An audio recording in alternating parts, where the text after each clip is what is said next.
My coffee cup crashes to the kitchen floor as Karen screams at me for the third time this morning.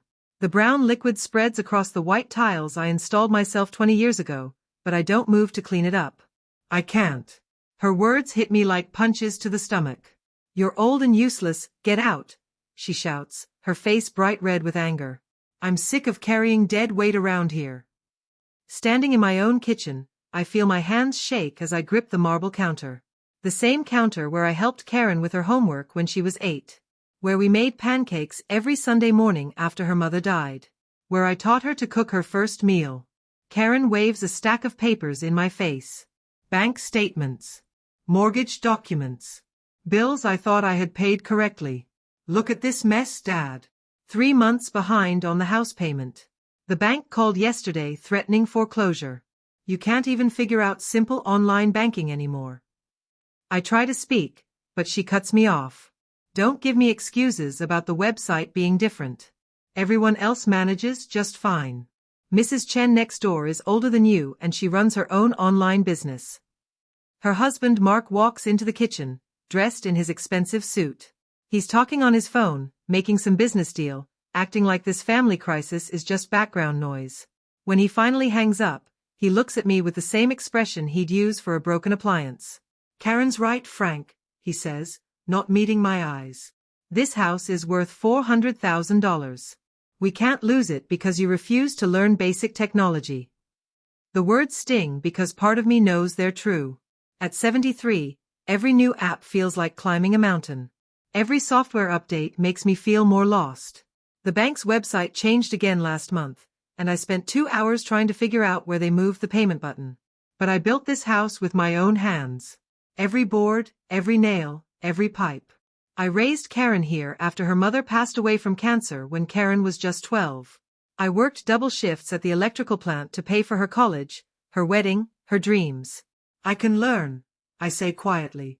Just give me time to figure it out. Karen laughs, but there's no humor in it. Time? Dad, we don't have time. The foreclosure notice gives us 30 days. 30 days to come up with $12,000 in back payments, plus penalties. She pulls out her laptop and opens it on the kitchen table. The screen shows our bank account, numbers that make my heart sink. We're not just behind on the house. We're behind on everything. Look at this, she says, pointing at transaction after transaction. Failed payment, failed payment, failed payment. You've been messing up the automatic payments for months. I lean closer to the screen, squinting at the small text. Everything looks different than it used to. Buttons have moved. The layout has changed. What used to take me 5 minutes now takes an hour of hunting and clicking. The electric bill bounced twice, Karen continues. The water company called yesterday. Even the garbage service is threatening to stop pickup. Mark crosses his arms and shakes his head. This is exactly what I warned you about, Karen. When old people can't adapt, they become a liability. The word liability hits me like a slap. I've never been a liability to anyone. I served in Vietnam. I worked 42 years without missing a day. I coached Little League, volunteered at the fire station, helped rebuild 3 houses after the tornado in '98. I'm not a liability, I say, but my voice comes out weaker than I intended. Really? Karen snaps. Then explain this. She pulls up the mortgage company's website on her laptop. The screen is full of red warning messages, payment schedules I don't recognize, and terms I've never seen before. They switched to a new system 6 months ago, she explains, talking to me like I'm a child. You were supposed to create a new account with a new password. Instead, you kept trying to use the old login information. I remember that day. The website looked completely different. There were boxes to fill out, security questions I couldn't remember the answers to, and a phone number that put me on hold for 2 hours. I called them, I protest. The lady on the phone said she would help me set it up. And did you follow through? Karen asks, already knowing the answer. I didn't. The lady sent me an email with instructions, but the email had attachments I couldn't open. When I called back, they transferred me to 3 different people who all asked me to repeat the same information. Finally, I gave up and figured I'd try again later. This is what I'm talking about, Karen says, closing the laptop with a sharp snap. You give up the moment something gets difficult. You expect the world to work the way it did in 1985. Mark nods his agreement. My grandmother went through the same thing. She couldn't adapt to modern life, so we had to put her in assisted living. Maybe it's time to consider that option here. Assisted living. The words make my chest tight. I think about my neighbor, Mr. Rodriguez, who moved to one of those places last year. His daughter visits once a month. He sits by the window all day, waiting for someone to remember he exists. I'm not ready for that, I say, trying to keep my voice steady. It's not about what you're ready for, Karen replies. It's about reality. You can't handle the responsibilities of homeownership anymore. You can't manage finances. You can't use basic technology. Face the facts, Dad. I look around the kitchen, remembering all the work I put into this house. The cabinets I built during Karen's senior year of high school. The new windows I installed when she brought Mark home for the first time. The deck I added when they got married, hoping they'd visit more often with grandchildren. Grandchildren who never came. Karen and Mark decided kids would interfere with their careers. Where am I supposed to go? I ask. For your new living situation, Karen answers. The senior community requires a deposit. So they've already picked out my prison cell. They've already decided my future without asking what I want or need or dream about. The coffee stain on the floor has spread wider now, seeping into the grout lines I sealed myself just last spring. I finally bend down to clean it up, using paper towels from the holder Karen bought me for Father's Day 3 years ago. As I wipe up the mess, I hear them talking over my head about property values and market conditions and how quickly they can close on a sale. Talking about my life like I'm not even in the room. You're old and useless, get out. Karen had screamed. Maybe she's right. Maybe this is what happens when the world moves faster than you can follow. Maybe this is how every old person's story ends, with children who see them as problems to be solved rather than people to be loved. Snow hits my face like tiny needles as I walk away from the only home I've ever owned. Each step feels heavier than the last, and I can't tell if I'm shaking from the cold or from what just happened inside that warm kitchen. Behind me, yellow light glows through the windows of my house. Karen and Mark are probably already on the phone with the realtor, discussing how fast they can sell the place. Discussing how to get rid of the old man who's become such a burden. I pull my thin jacket tighter around my chest, but it doesn't help much.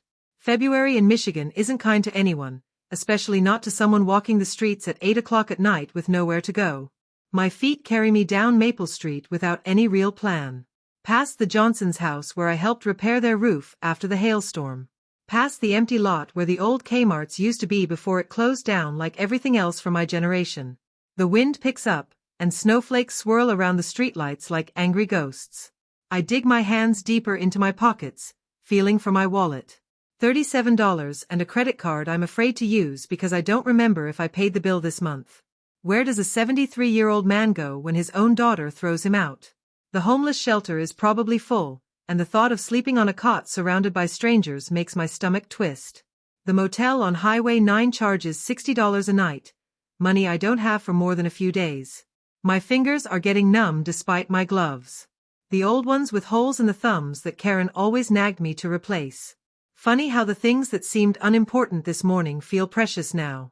20 minutes of walking brings me to downtown, where most of the storefronts are dark except for Murphy's Diner. The same red neon sign that's been flickering since the Clinton administration casts a warm glow on the snowy sidewalk. Through the windows, I can see a few customers nursing coffee and late dinners. The bell above the door chimes as I step inside, and the sudden warmth makes my cheeks sting. The smell of fried onions and fresh coffee wraps around me like a hug from an old friend. Frank? Honey, what are you doing out in this weather? Rosa Martinez appears from behind the counter, concern written across her weathered face. She's been working at Murphy's since the 80s, back when I used to bring Karen here for ice cream after her piano lessons. Just needed some air, I lie, sliding into the corner booth where my wife Helen and I used to sit every Friday night. The red vinyl seat cushion still has the same crack it's had for 10 years. Rosa follows me to the table, carrying a pot of coffee without being asked. She's always been like that, knowing what people need before they ask for it. Air? In a blizzard. She pours the coffee, and steam rises between us like a question mark. Frank, You look like you've seen a ghost. The coffee cup warms my hands, and I wrap my fingers around it like it's the most precious thing in the world. Maybe it is, right now. Karen thinks I'm too old to live on my own, I finally say. Rosa sits down across from me, something she never does when the diner is busy. But there are only 3 other customers tonight, and they're all regulars who can wait a few minutes for their check. Too old according to who? She asks. So I tell her everything. About the mortgage payments I couldn't figure out how to make online. About the bank's new website that might as well be written in a foreign language. About Karen's screaming and Mark's cold calculations and their plan to sell my house and ship me off to some senior facility an hour away. Rosa listens without interrupting, occasionally refilling my cup or shaking her head at the worst parts. When I finish, she's quiet for a long moment. I've been watching you come in here for 30 years, she finally says. You helped my son Miguel with his math homework when he was struggling in high school. You fixed my car that time it broke down in the parking lot. You shoveled Mrs. Chen's driveway every week after her husband died. That's different, I say. Those are simple things. Simple. Rosa laughs, but it's not mean. Frank, you rewired half this building when the electrical system went bad 5 years ago. The owner was ready to shut us down rather than pay for an electrician, and you spent 3 weekends crawling around in the basement fixing everything for free. I remember that. The wiring was a mess, installed by someone who didn't know what they were doing. It took me longer than it would have 30 years ago, but I got it done. That's just practical stuff, I protest. This computer thing is different. Everything changes every month. As soon as I learn one way to do something, they update it and move all the buttons around. Rosa nods knowingly. My grandson tries to help me with my phone sometimes. Makes me feel stupid when he can do in 5 seconds what takes me 5 minutes. A customer at the counter signals for his check, and Rosa excuses herself to take care of him. While she's gone, I stare out the window at the snow falling heavier now. The parking lot is already covered in white, and I can barely see the streetlights through the swirling flakes. Where am I going to sleep tonight? The thought keeps circling back no matter how hard I try to push it away. Rosa returns with a plate of meatloaf and mashed potatoes, setting it down in front of me even though I didn't order anything. You need to eat, she says when I start to protest. And don't worry about paying. We can settle up later.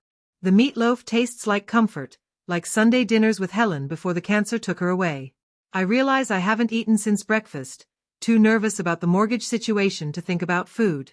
Rosa, I say between bites, can I ask you something? Of course, honey. Do you think Karen's right? Am I too old to take care of myself? Rosa considers this seriously, like I've asked her to solve a math problem. Can you still cook for yourself? Yes. Can you still drive safely? Yes. Haven't had an accident in 40 years. Can you still think clearly, make decisions, tell right from wrong? I think so. Then you're not too old for anything except maybe climbing on roofs without a safety harness. She pauses. But Frank, being able to take care of yourself and being able to navigate this crazy digital world are 2 different things. The truth in her words hits me hard. I can still do most things that matter. I can still cook a decent meal, maintain a clean house, handle my personal hygiene, drive to the store. But somehow, the world has decided that none of that counts if you can't figure out online banking. The thing is, Rosa continues, these computer problems aren't really about being old. They're about everything being designed by young people who assume everyone thinks like they do. She tells me about her sister Carmen, who's 55 and works in an office downtown. Carmen spends half her day helping her coworkers with computer problems because the IT department designs systems that only make sense to other IT people. It's not that you're stupid or useless, Rosa explains. It's that nobody bothers to make this stuff user-friendly for people who didn't grow up with it. Outside, the wind rattles the windows, and I realize the storm is getting worse. The few remaining customers pay their bills and hurry out into the night, leaving Rosa and me alone in the warm diner. I don't have anywhere to go tonight, I admit. Rosa doesn't look surprised. She's probably been wondering about that since I walked in looking like a lost dog. My nephew used to rent the apartment upstairs, she says, pointing toward a door marked private near the back of the diner. He moved to California last month for some tech job. Place is still furnished, just sitting empty. Rosa, I can't take charity. It's not charity, she interrupts. It's neighbors helping neighbors. Besides, someone should be up there keeping an eye on things. Preventing pipes from freezing, making sure nobody breaks in. She disappears into the kitchen and returns with a key ring. Bathrooms down the hall, kitchen's got basic stuff. Heat works fine, but the hot water takes a minute to get going. I take the key, feeling its weight in my palm. Such a small thing, but it represents safety, warmth, a place to think about what comes next. Thank you, I say, and the words don't feel big enough for what she's offering. Thank me by figuring out your next move, Rosa replies, already starting to clean the coffee machine for closing. Because honey, this isn't the end of your story. Not by a long shot. Upstairs, the apartment is small but clean. A bed, a chair, a kitchenette with a window overlooking Main Street. I sit on the edge of the bed and watch the snow fall past the streetlight outside. Karen's words keep echoing in my head, "You're old and useless, get out." But Rosa's words echo too, "This isn't the end of your story." Tomorrow, I'll have to figure out what the next chapter looks like. Tonight, I'm just grateful to be warm and safe, even if I have no idea what morning will bring. A 12-year-old boy sits alone at the corner table, hitting his tablet with frustration as numbers flash and disappear on the broken screen. I watch him from my booth at Murphy's Diner, recognizing the same helpless feeling I had with that mortgage website. "Stupid thing," Tommy Chin mutters, loud enough for half the diner to hear. His grandmother dropped him off an hour ago before her shift at the hospital, and he's supposed to be doing math homework that keeps crashing every few minutes. Something about his struggle pulls me out of my chair. Maybe it's because he reminds me of myself yesterday, fighting with technology that seems designed to make people fail. "Mind if I take a look?" I ask, sliding into the seat across from him. Tommy looks up with tired eyes behind thick glasses. "It's broken. This dumb tablet can't handle the math program the school makes us use." The screen shows an error message I've seen before on my own computer, insufficient memory to complete operation. Below it, a spinning wheel that's been spinning for 5 minutes. "How many apps do you have running?" I ask. Tommy stares at me like I just spoke in a foreign language. "I don't know. I just turn it on and start my homework." I turn the tablet toward me and check the background applications. 14 different programs are running at once, games, social media, streaming videos, all eating up the device's memory like hungry wolves. "Here's your problem," I explain, closing the unnecessary apps one by one. "Think of your tablet like a small kitchen. If you try to cook 14 different meals at the same time, you run out of counter space. Same thing here, too many programs fighting for the same memory." Within 2 minutes, the math program loads smoothly. Tommy's eyes widen as problems appear clearly on the screen for the first time in weeks. "How did you know how to do that?" he asks. "Same principle as electrical circuits," I tell him. Too much demand on a limited system causes failures. I spent 40 years troubleshooting overloaded circuits at the power plant. Tommy works through 3 math problems without a single crash. Other kids in the diner start noticing, including Maria Rodriguez, who's been struggling with her science project on a laptop that randomly shuts down. "Can you look at mine too?" she asks shyly. Her laptop is overheating because the air vents are clogged with dust and pet hair. A simple cleaning with a can of compressed air from the hardware store next door solves the problem instantly. Word spreads quickly in a small town. By the end of the week, elderly Mrs. Patterson brings her dead computer, convinced she's lost 20 years of family photos. The hard drive is fine, she just needs a new power cord that costs $12. "Frank fixed it in 10 minutes, she tells Rosa while I'm having coffee. The computer store wanted to charge me $300 for data recovery. Rosa smiles knowingly. Seems like our Frank isn't as useless as some people claimed. The comment stings because it reminds me of Karen's cruel words, but it also plants a seed of something I haven't felt in months: usefulness. Mr. Kowalski stops by the next Tuesday with his ancient laptop. His son in Portland wants to video chat with him, but he can't figure out how to install the calling software. The instructions are in computer language, he complains. Download this, install that, update the other thing. Might as well be written in Chinese. I spend an hour walking him through each step, explaining what every button does and why. By the end, he's successfully talking to his son's family, watching his grandchildren show off their latest drawings. "You're a lifesaver, Frank," Mr. Kowalski says, tears in his eyes as he watches his grandson play piano through the computer screen. I haven't seen them in 2 years. Each small victory builds my confidence. I start to remember that being older doesn't mean being stupid, it means having experience that younger people lack. I understand how things break, how systems fail, how to find simple solutions to complex problems. Rosa watches this transformation with the satisfaction of someone who knew it would happen all along. You're building quite a reputation, she tells me over coffee. Half the neighborhood has been in here asking about the man who fixes computers. But the real breakthrough comes when Tommy's math teacher, Mrs. Sullivan, visits the diner on a Friday afternoon. She's heard about the mysterious helper who's been solving her students' technology problems. I don't suppose you'd be interested in volunteering at the school, she asks. We have a computer lab full of outdated equipment that breaks down constantly. The IT company charges us a fortune for service calls. The elementary school's computer lab looks like a museum of failed technology. 15 desktop computers that range from barely functional to completely dead. The newest one is 8 years old. The district keeps promising new equipment, Mrs. Sullivan explains, but the budget never seems to have room for it. Meanwhile, these kids are supposed to learn digital skills on machines that crash every 10 minutes. I spend the weekend diagnosing each computer. Most of the problems are simple: corrupted software, overloaded hard drives, loose connections. By Monday morning, 12 of the 15 computers are running smoothly. The 3 that can't be saved become organ donors. I strip them for parts to keep the others running longer. This is incredible, Mrs. Sullivan says, watching third graders work on typing exercises without a single computer crash. You've accomplished more in 3 days than our IT company managed in 3 years. Working with the kids reminds me why I became an electrician in the first place. I loved solving puzzles, figuring out why things didn't work, making broken systems whole again. These computer problems aren't really different from the electrical problems I solved for 4 decades. Tommy becomes my unofficial assistant, learning to diagnose problems and explain solutions to other students.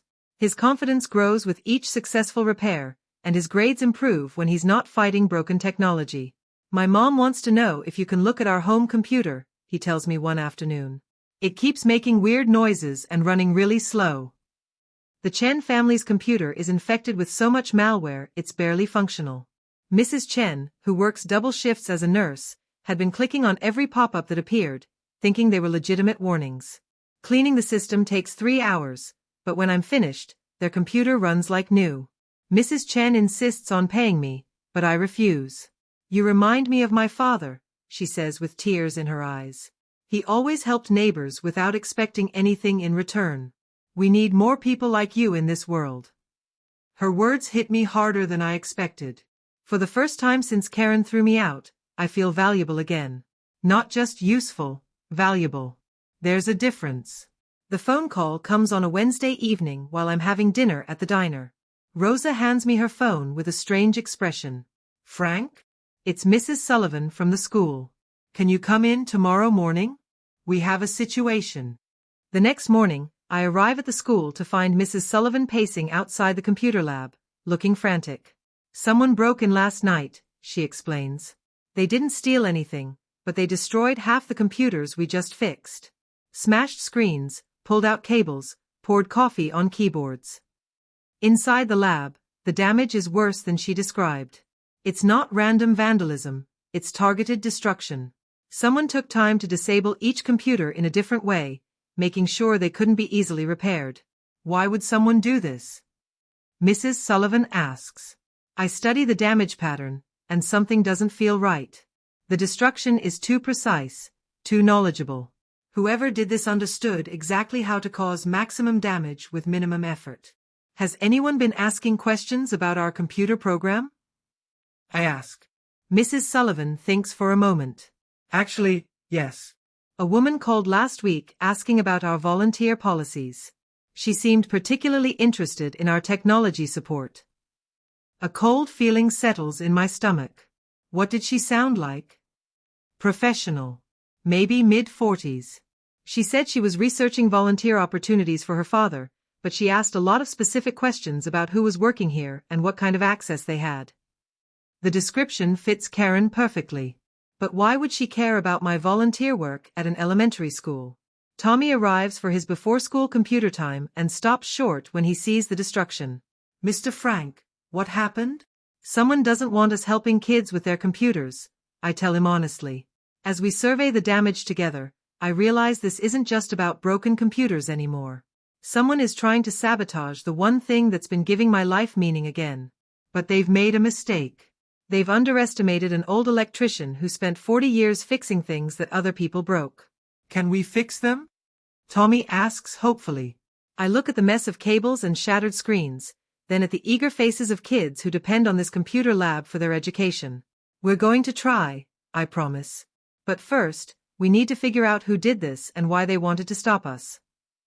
Rosa bursts through the diner door at 6 in the morning, her face pale and her hands shaking as she waves her phone at me. The morning rush hasn't started yet, and I'm the only customer nursing coffee and trying to forget about yesterday's computer lab destruction. Frank, you need to see this right now, she says, sliding into my booth without her usual cheerful greeting. The phone screen shows a news article from the local paper's website, Elementary School Teacher Arrested in Embezzlement Scandal. Below the headline is a photo that makes my blood freeze. Karen, dressed in her professional blazer, being led away in handcuffs. Karen Morrison, 45, was arrested yesterday evening on charges of stealing over $80,000 from the Lincoln Elementary School District's Special Education Fund, Rosa reads aloud. The alleged theft occurred over an 18-month period through sophisticated digital transfers that prosecutors say were designed to avoid detection. My hands go numb around my coffee cup. The daughter who called me too old and useless to handle technology has been using that same technology to steal money from children with special needs. There's more, Rosa continues, scrolling down the article. According to court documents, Morrison allegedly used her position as district technology coordinator to access accounts and redirect funds to personal accounts. The theft was discovered during a routine audit last month. Technology coordinator. The irony hits me like a punch to the stomach. Karen spent months criticizing my inability to navigate simple websites while she was sophisticated enough to hack into school district accounts. Frank, are you okay? You look like you're about to be sick. I feel sick. Sick and confused and angry and hurt all at the same time. Keep reading, I managed to say. Rosa continues with the article. The investigation began when district officials noticed discrepancies in the special education budget. Morrison had allegedly been transferring funds in small amounts to avoid triggering automatic audit alerts. Small amounts. Just like the mortgage payments that kept failing. Just like the bills that kept bouncing. A terrible thought starts forming in my mind. What does it say about her personal finances? I ask. Rosa scans further down. Morrison's husband, Mark Morrison, filed for divorce yesterday, citing irreconcilable differences. Court records show the couple was facing foreclosure on their $400,000 home due to missed mortgage payments. The pieces clicked together like a puzzle I never wanted to solve. The mortgage problems weren't because I couldn't figure out online banking. They were because Karen was stealing our payment money to cover her tracks at work. She made me think I was failing, I whisper. Every missed payment, every bounced check, she blamed it on my computer problems. Rosa reaches across the table and grabs my hand. Oh honey, you weren't failing. She was covering up her crimes by making you look incompetent. The bell above the door chimes, and Mrs. Sullivan walks in, looking exhausted. She spots me immediately and hurries over. Frank, I'm so sorry to bother you so early, but I had to tell you something about the break-in yesterday.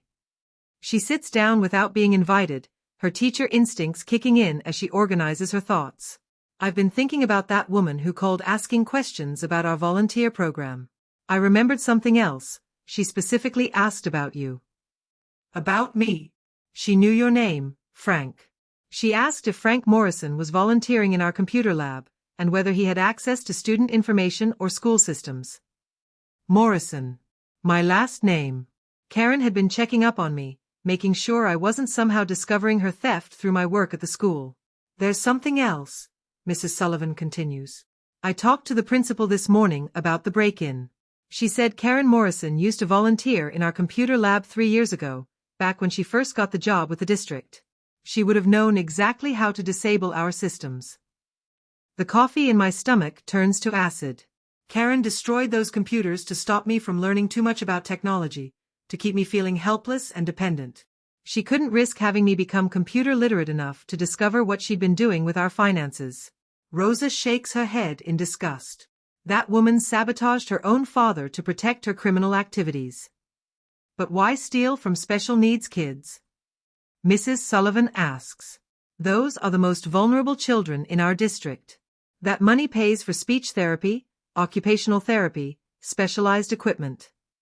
I think about Tommy and his broken tablet, about Mrs. Chen working double shifts to support her family, about Mr. Kowalski crying as he talked to his grandchildren. Karen stole from people who couldn't fight back, who trusted the system to protect them. Money, I say simply. She needed money to maintain her lifestyle, and she thought special education funds would be overlooked longer than other accounts. The diner starts filling up with the breakfast crowd, but nobody sits near our table. Word has already spread about Karen's arrest, and people keep glancing over with curiosity and sympathy. Rosa brings fresh coffee without being asked. What are you going to do now, Frank? That's the question I've been avoiding since I read the news article. What do you do when you discover your only child has been manipulating and using you to cover up crimes against children? I need to talk to her, I finally say. Mrs. Sullivan looks surprised. After what she did to you. After she threw you out and called you useless. She's still my daughter, I explain, though the words taste bitter. I need to understand how she became someone who could steal from disabled kids. The county jail visiting room smells like disinfectant and despair. Karen sits across from me at a metal table, wearing an orange jumpsuit that makes her look smaller and younger than I remember. Her perfectly styled hair is flat, her makeup gone, her confidence completely stripped away. Dad! Her voice cracks when she sees me. I didn't think you'd come. Neither did I admit. We sit in silence for a long moment, the weight of everything unsaid hanging between us like a wall. I'm sorry, she finally whispers. About what I said. About throwing you out. About all of it. Are you sorry about stealing from special needs children? The question hits her like a slap.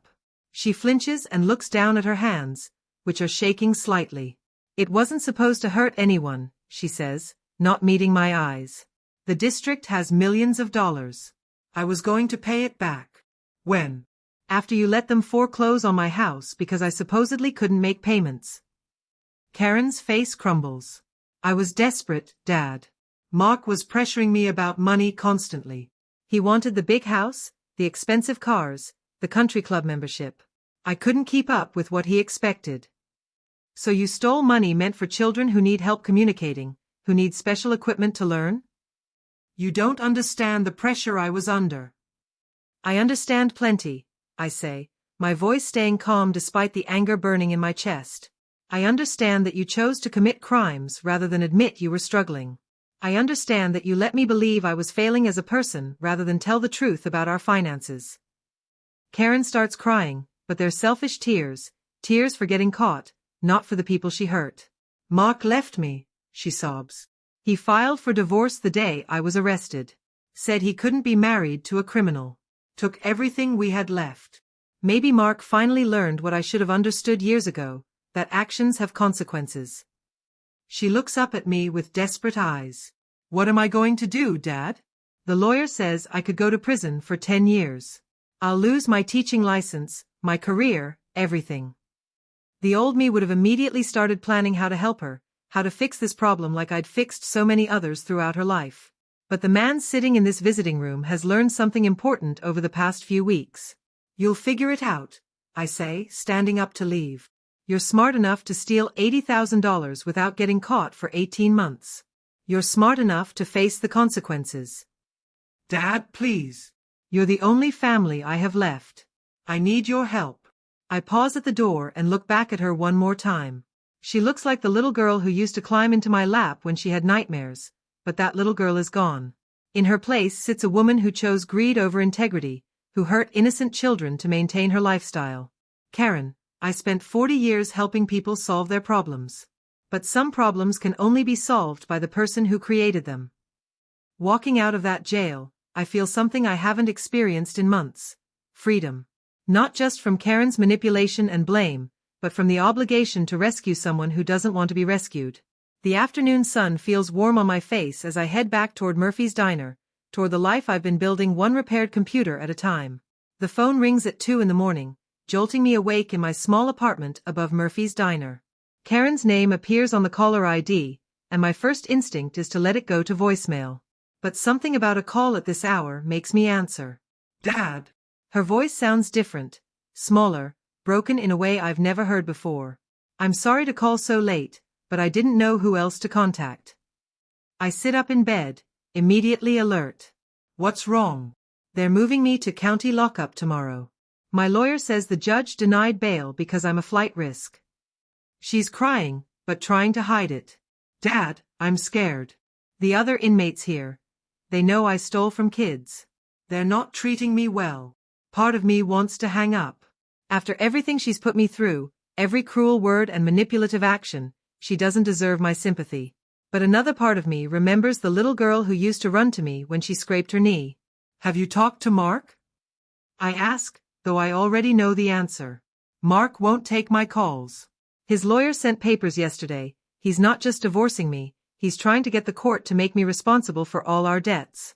Says I deceived him about our finances. The irony would be funny if it weren't so sad. Mark, who pushed Karen toward the lifestyle that led to her stealing, is now abandoning her to save himself. What about your friends? Your co-workers?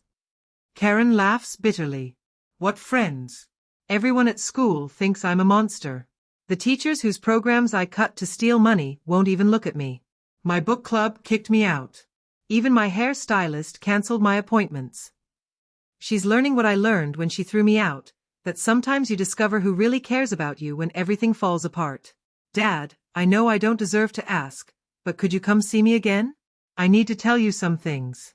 Important things about the money. Against my better judgment, I agree to visit her the next afternoon. The county jail is grimmer than the holding facility where I saw her before. Karen looks exhausted, with dark circles under her eyes and a bruise on her left cheek that she tries to hide with her hair. What happened to your face? I ask. Nothing. Just, some of the women here don't like people who steal from children. She touches the bruise gingerly. Dad, I need to tell you something about the mortgage payments. I already know you were stealing our payment money. No, it's worse than that. She takes a shaky breath. I wasn't just stealing the payments. I was borrowing against the house equity to cover what I took from the school district. My stomach drops. What does that mean? I took out a second mortgage without telling you. Used your signature from old documents and forged new ones. The house you think is worth $400,000? It actually has $600,000 in loans against it. The words hit me like a physical blow. Not only did Karen steal from disabled children, she also forged my signature to put my house underwater financially. How is that even possible? Online banking, she says with bitter irony.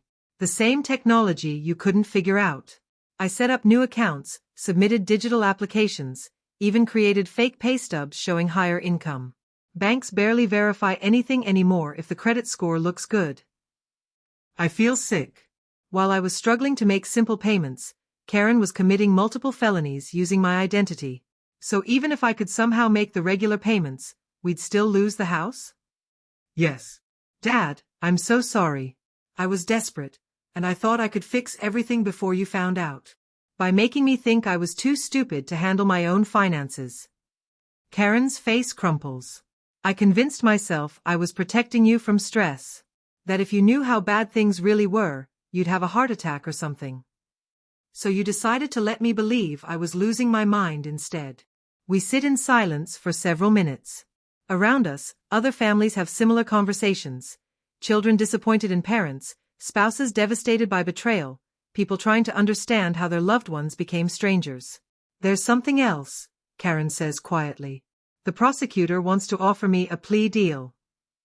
What kind of deal? 7 years in prison instead of 15.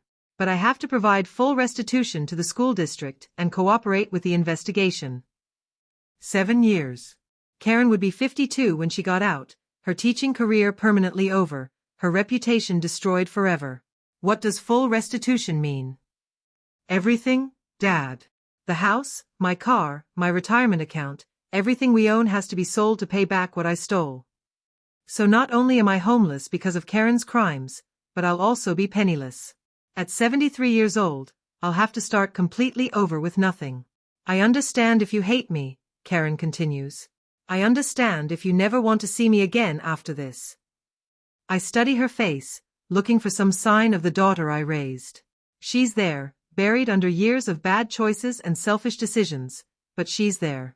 I don't hate you, I say finally. But I don't like who you became. Neither do I, she whispers. The guard signals that visiting time is almost over. Karen reaches across the table like she wants to hold my hand, but stops short. Dad, can I ask you one more favor? I wait, not promising anything. When they sell the house, there are some things in the attic that belong to Mom. Photo albums, her jewelry, some letters we wrote to each other. Could you make sure those don't get thrown away? Helen's things. In all the chaos and anger, I hadn't thought about what would happen to my late wife's belongings. I'll do what I can, I promise. Walking out of the jail for the second time, I feel different than before. Less angry, but more resolved. Karen made her choices, and now she has to live with the consequences. My job isn't to rescue her from those consequences, it's to figure out how to rebuild my own life from nothing. Back at the diner, Rosa pours me coffee without being asked. How did it go? I tell her about the second mortgage, the forged documents, the plea deal that will leave me with absolutely nothing. That girl has some nerve, Rosa says, shaking her head. Even now, even facing prison, she's still finding ways to hurt you. I don't think she meant to hurt me, I say, surprising myself with the words. I think she's just so scared and desperate that she can't see past her own problems. Tommy Chen walks in with his backpack, ready for our after-school computer session. He's become a regular fixture at the diner, and other kids have started joining him. What began as helping one struggling student has turned into an unofficial tutoring program. Mr. Frank, are you okay? Tommy asks, noticing my expression. You look sad. Just family stuff, I tell him. Nothing you need to worry about. But as Tommy sets up his tablet and starts working on his homework, I realize something important. Even if I lose everything, the house, the savings, all the physical things I've accumulated over 73 years, I haven't lost the ability to help people. Karen thought she was protecting herself by making me feel worthless and incompetent. Instead, she pushed me toward discovering what really matters. The knowledge in my head, the skills in my hands, and the desire to make other people's lives better. Those things can't be repossessed or stolen or lost in a divorce settlement. Mrs. Patterson walks in with her ancient laptop, followed by Mr. Kowalski with his tablet, followed by Maria Rodriguez with her science project. Without planning it, I've become the neighborhood's technology support center. Frank, Rosa says quietly as I help Mr. Kowalski video chat with his son, you've built something here. Something valuable that doesn't depend on houses or bank accounts. She's right. While Karen was destroying our family's financial future, I was accidentally creating a new kind of family, one based on helping each other instead of taking from each other. The thought doesn't make losing everything hurt less, but it does make the future seem less frightening. Tomorrow, I'll start figuring out how to navigate bankruptcy and homelessness at 73. Tonight, I'll help kids with their homework and feel useful in a way that Karen's cruelty could never take away. 6 months later, I stand in the bright, newly painted community center that used to be the old Woolworth building downtown, watching Tommy Chan explain computer basics to Mrs. Patterson while her great-granddaughter helps with the mouse. The transformation still amazes me. What started as one old man helping one frustrated kid has become something neither of us could have imagined. Welcome to Silver Solutions, Tommy announces to a group of visiting city officials who want to copy our program in other towns. This is where young people and older people help each other learn new things. The name came from Maria Rodriguez, who pointed out that silver hair doesn't mean silver mines. The program has grown beyond just computer help. We now pair seniors with students for tutoring in everything from reading to math to life skills. Mayor Davidson, a woman in her 50s who's been following our success in the local newspaper, takes notes as Tommy demonstrates our refurbished computer lab. Every machine here was donated broken and brought back to life through patience and spare parts. How many people does the program serve now? She asks. 47 seniors and 63 students, I answer, still amazed by the numbers. We're open 6 days a week, 4 hours each day. What I don't mention is that this program saved my life as much as it's helped anyone else. When Karen's crimes cost me everything I owned, this community of learners gave me something more valuable than money, purpose. Rosa walks over from the small cafe area she manages in the corner of the building. She's become more than a friend over these months, though we're both too old and wise to rush into anything complicated. The afternoon session is about to start, she announces. Frank, your financial literacy class has 12 people signed up today. Financial literacy. The irony isn't lost on me that a man who lost his house to his daughter's crimes now teaches others how to protect themselves from financial fraud. But my experience with Karen's deception, combined with 40 years of managing household budgets, gives me insights that textbooks can't provide. Before we start, I tell the mayor, there's someone I'd like you to meet. Karen walks in from the back office, carrying a stack of folders and wearing the simple clothes of someone who's learned to live without luxury. She's been out of county jail for 2 months, serving the remainder of her sentence through community service here at the center. This is my daughter, I tell Mayor Davidson. She's helping us develop our fraud prevention workshops. The mayor looks confused, probably recognizing Karen's name from the newspaper coverage of her arrest. Karen steps forward with the quiet dignity of someone who's stopped running from her mistakes. I stole from this community, Karen says simply. Now I'm working to help people avoid becoming victims of people like I used to be. It took months for Karen and me to reach this point. Not forgiveness, that's still a work in progress, but understanding. She serves her community service here not because the court ordered it, but because she requested it specifically. I want to learn how to be useful instead of destructive, she told me when she first asked if she could volunteer here after her release. Watching her patiently explain internet safety to Mrs. Chen while Tommy translates into Mandarin, I see glimpses of the daughter I raised. The one who used to help her classmates with homework, who volunteered at the animal shelter, who cried when she accidentally stepped on a butterfly. That person got lost somewhere in the pursuit of status and money, but she's not gone forever. Mark, meanwhile, has disappeared completely. The divorce went through while Karen was in jail, and he moved to another state to start fresh, according to mutual friends. He got to walk away from the consequences of the lifestyle he pushed Karen toward, while she faces the reality of rebuilding her life from nothing. Mr. Kowalski raises his hand during my financial planning presentation. Frank, what should I do if my adult children want me to sign financial documents I don't understand? The question hits close to home. Never sign anything you don't completely understand, I answer. And never let anyone pressure you by saying it's urgent or that asking questions shows you don't trust them. After the session, Karen approaches me hesitantly. We still move carefully around each other, like people walking on thin ice. Dad, I wanted to thank you again for letting me work here. You earned your place here, I reply. Nobody gets special treatment, including you. She nods, understanding that this is how things have to be between us now. No more enabling, no more rescuing, no more pretending that good intentions excuse bad actions. The prosecutor called today, she says. They want me to testify in a case against the bank that approved my fraudulent loan applications. Apparently, other people have been victimized by the same lack of verification procedures. Will you do it? Yes. It's the right thing to do, even if it means admitting my crimes in public again. Tommy interrupts us, excited about something on his tablet. Mr. Frank, look at this. The State Education Department wants to feature our program in their newsletter. The article calls Silver Solutions an innovative model for intergenerational learning, and quotes several participants about how the program has improved their lives. Mrs. Patterson talks about staying connected with her family through video calls. Maria Rodriguez mentions how helping seniors with technology has improved her own patience and problem-solving skills. We're famous. Tommy grins. But fame isn't what makes this program special. What makes it special is the daily miracle of people helping each other without expecting anything in return.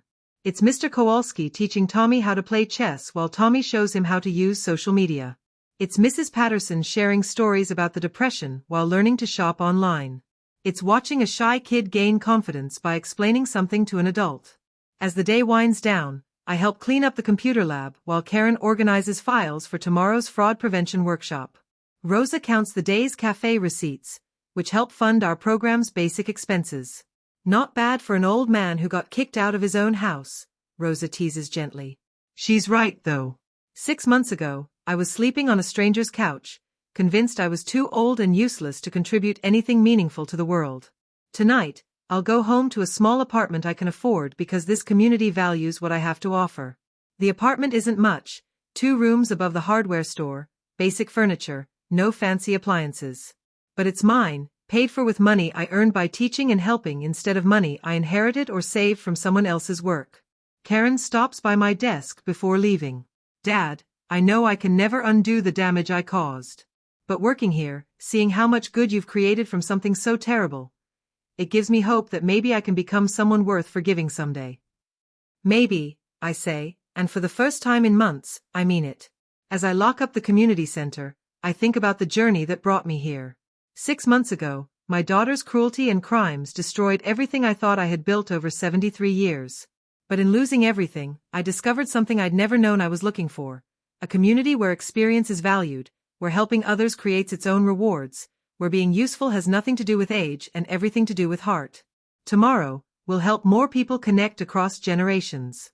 We'll solve more computer problems and prevent more financial fraud. We'll prove again that wisdom isn't about keeping up with the latest technology. It's about understanding that the most important connections happen between people, not devices. Walking home through the quiet downtown streets, I realize Karen was right about one thing, though not in the way she meant it. I am old. But I'm not useless. I'm experienced, and there's a difference that makes all the difference in the world.